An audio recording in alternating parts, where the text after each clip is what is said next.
Thank you all for having me. Thank you very much. For those of y'all that might not have seen me, I am that crazy nurse all over the news doing Houston Methodist and making a big hot mess all over the place right now.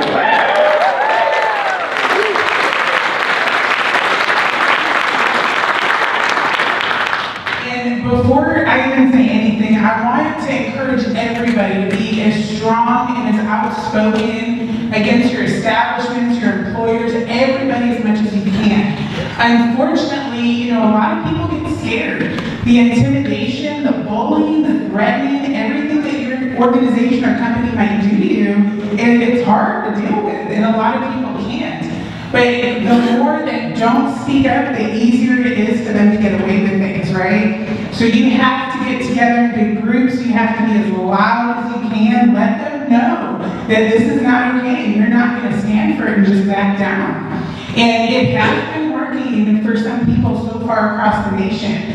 Because I've been in touch, a lot of people are contacting me from all these different states now.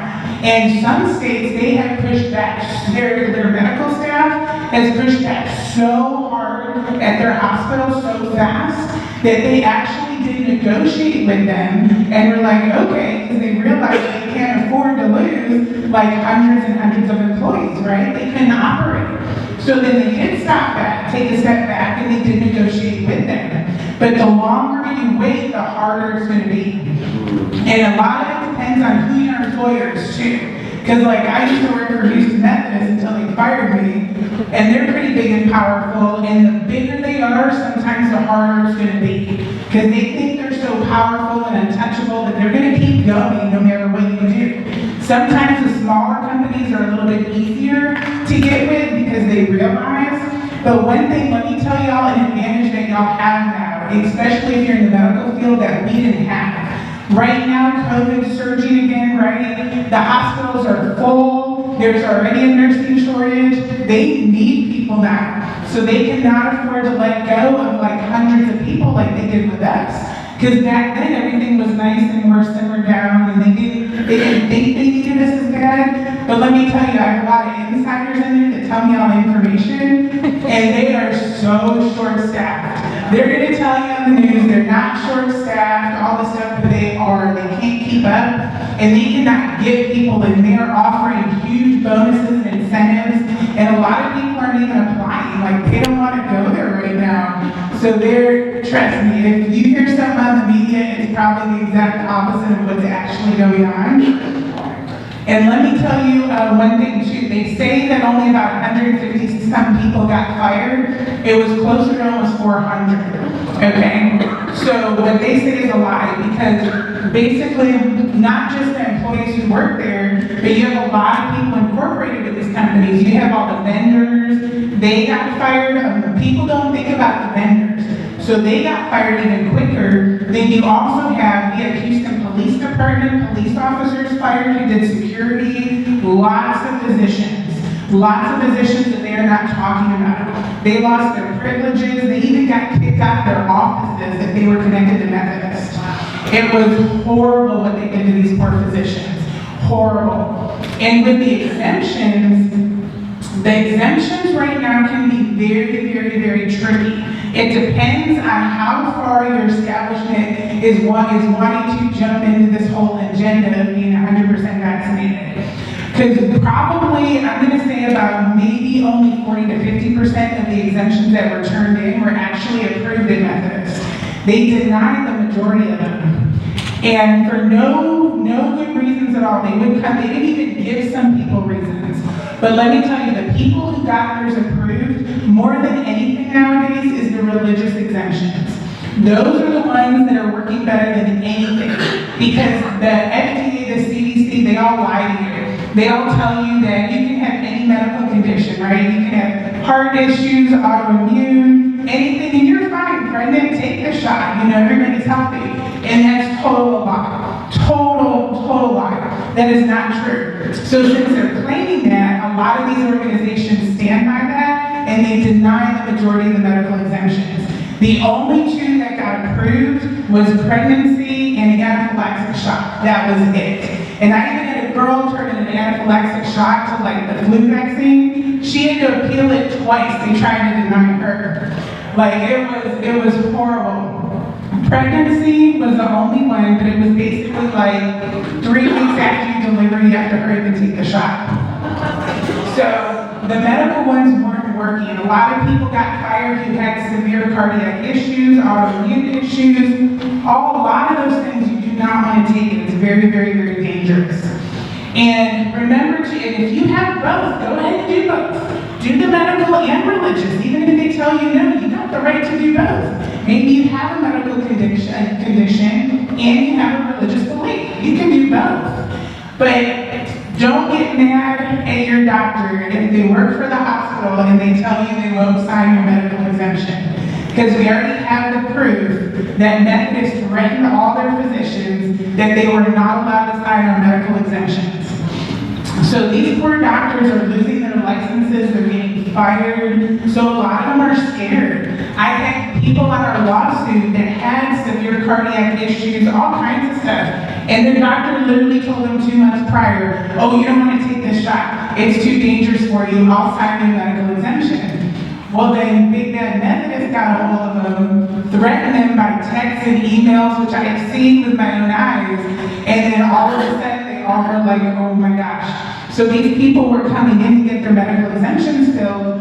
All the doctors were saying the script, basically like, it's safe, we think you should take it, we can't sign your exemption. So, and it's hard because you don't want your physician to do that, but they're scared too. It's a lot harder as a physician, of course, if you lose your license or get fired from your practice. It's a lot harder than it is for a lot of us that can go find other jobs, right? But stick with your religious one so strong. Everything Lori was saying about it, I completely agree with. Do not put anything else on. All the religious exemptions that God approved were very, very, very detailed. They had specific scriptures straight out of the Bible, very, very hard religious beliefs on there. Most of them had their pastor sign it. Their pastor would even put in his own remarks or his own, quotations, whatever they wanted to put on it. But even some of those would still get denied. And if it does get denied, I've had people appeal it 3-4 times. And the harder you fight back, if you do get it denied, the easier your chance is. Because they don't like a fight. They bully you, they threaten you so much, they're hoping you'll just easily back down and cower and kind of walk out the door, right? But the harder you fight, they're probably going to cave in because they don't want you coming after it and they don't want to deal with it. So you make sure to fight back as hard as you can until the bitter end. I don't care if tomorrow's the deadline and you've already done 5 appeals, do another one. Keep throwing it out of them. And make sure everything is in writing. Because some people actually went to HR and verbally spoke to them or went to other, and they're going to tell you something. You want every single thing in writing so you have it. If you file a lawsuit, if you have to do anything, if you get fired, you are entitled to unemployment. And our people had to fight hard because Methodist was trying to deny the unemployment, but we appealed that too, and then unemployment figured out we did nothing wrong. So my people started getting their unemployment paid to them, and I'm sure Methodist was pretty pissed about that, but that's amazing. I love making them mad. I try to do it as much as I possibly can.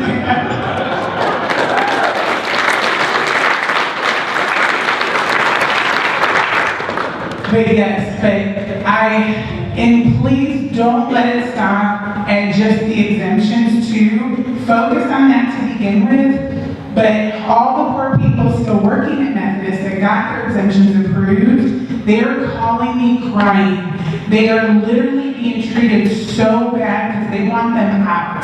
Because we're pretty sure not only probably is Pfizer or somebody paying them lots of money, the government's cutting back money.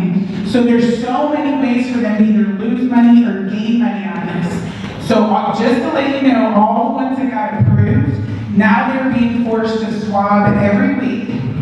They have to wear N95s and face shields every single moment unless they're eating, right? They're literally, most of them are being bullied by other staff or the managers. They're literally segregating them.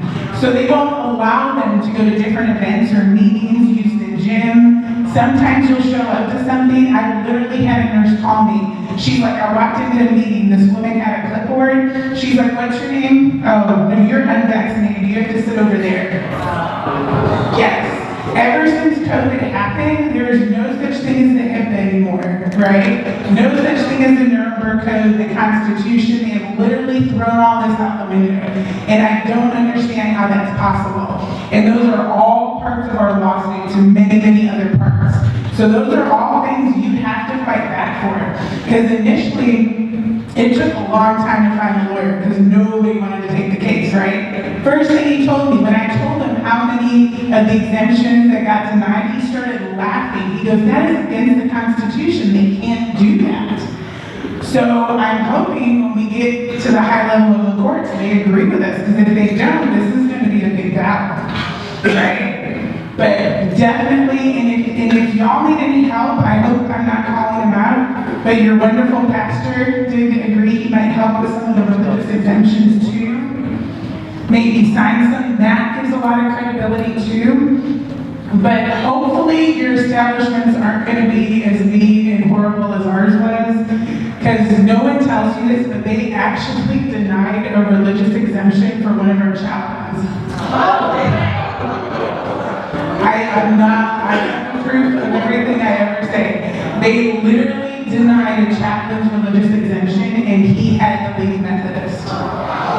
It blows your mind, right? And a lot of it is just going to depend on how tough you're willing to fight against this, okay? So just remember, don't back down easy, because they can't afford to lose y'all. You know, Methodist was too big and cocky, and now they're suffering the repercussions from it. Now you're fixing to get this huge shortage, right? And this isn't working out very good for them at all. So I think your companies might be learning a little bit of the mistakes that Methodist made. So hopefully it works in the favor for y'all, but just remember, don't back down, don't give in too quickly, and do not, please, I got too many staff members that call me crying because they got denied and they sat down to take that shot, which by the way, before they took it, they had to sign a waiver saying that this would not be held liable for any adverse reactions, right? And too many of them called me crying because they could not afford to lose their job. But please, if you have no other choice, do not take the vaccine unless you actually really want to and you've had the proper education, you know the proper risks versus benefits, the adverse reactions, everything they're not actually telling you. Because the 100% safe is the biggest bunch of BS I've ever heard in my life, right? I have seen too much to even say that could be even possibly true. So just make sure to fight back. And if you do get fired, it's okay. There are so many places out there hiring. I literally have a list at home I'm working on getting on our website, which is all these good companies, positions, practices that want to hire. They don't care if you're vaccinated or not. Some actually prefer the unvaccinated. You might have a little tough time for maybe a month or so, but there's always something you can get into, right? God's got our back and He will open up doors for you. So please just don't do something you don't want to do just because you feel like there's no way out. There is always another way, right? Thank you, and I appreciate it.